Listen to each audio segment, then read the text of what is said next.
N'a dit un gros coup de bonsoir avant que nous commencions avec tout fanatique Mambo Elda, tout fanatique Ougan Jean-Louis et tout fanatique et la Méguine de Saint-Francisque.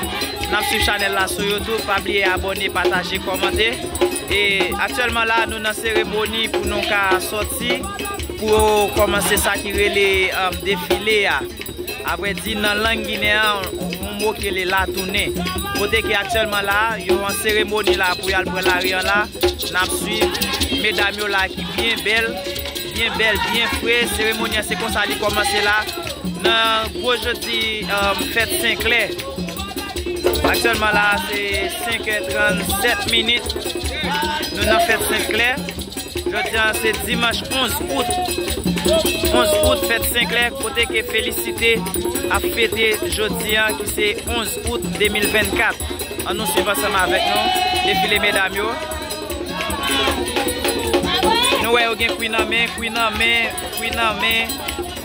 C'est pas qu'à mettre.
Señor